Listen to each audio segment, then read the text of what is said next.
The Special Investigating Unit has confirmed that it's been given the green light to expand its probe into claims of mismanagement and maladministration at the Department of Water and Sanitation.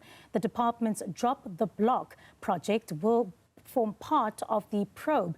Now, for more on this story, we're joined by SIU spokesperson Kaizer Kganyago. Thank you so much for your time this evening. The access to water has been making the headlines in the past few weeks, but I think importantly, what has prompted the president to expand the SIU scope, and what does, of course, this suggest about the scale of the alleged corruption in the water sector? Thank you very much, Veronica, and thank you to your viewers. I think we need to go a little bit backwards, where in last year, 2024, there was a proclamation R164 that was authorized by the president to look into the Department of Water and Sanitation, and specifically to look into the three projects, which was Drop the Block, and the other one, which was a marketing campaign that was done around this Drop the Block, and the last one being the war on leaks. Those were the three. Therefore, we started the investigation last year, and we then started understanding what happened and how the procurement process happened. Then, somewhere in the middle of this investigation, we found that the proclamation was only referring to the Sedibeng Water as the implementing agent. And then we realized that, but it was not only Sedibeng Water, it was also Lepelle Northern Water that was involved. Therefore, but we couldn't now go to Lepelle because the proclamation was not allowing us to do so. Therefore, we then went to the president and said, President, can you amend this proclamation to include Lepelle Northern Water? That is the first part. The second part, we found that these allegations were not from 2016 as we thought. They started in 2015.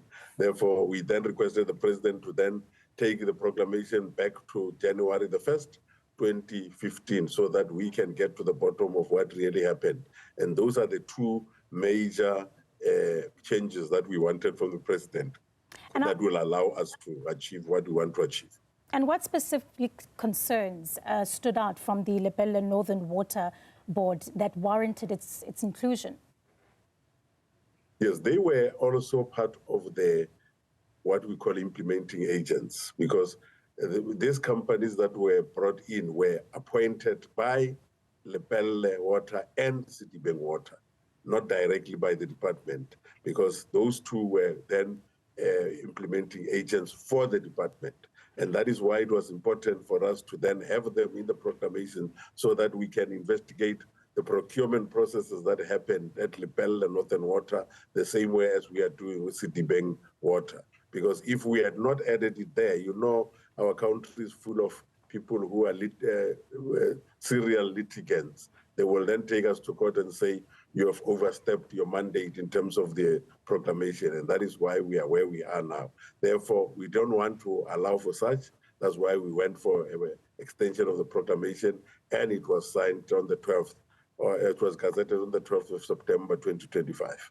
And we understand that this new proclamation also gives the SIU authority not just to investigate, but also to recover some of those financial losses. How much money does government believe has been lost through these irregular water projects?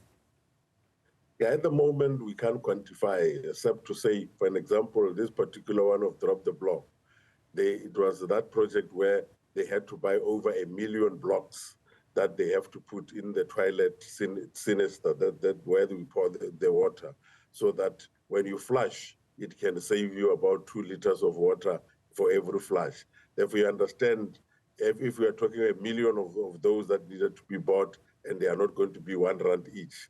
Therefore, we will quantify it not so long, but we are talking a lot of money here. Yeah, and I can imagine that this kind of corruption, this large-scale failure affects communities directly. We've seen a lot of protests over the past few days about people crying for access to water, but a big conversation has also been the issue around water tanker mafias. Will the SIU as well be probing how some of these, water projects often lead to, taking advantage, essentially, of communities?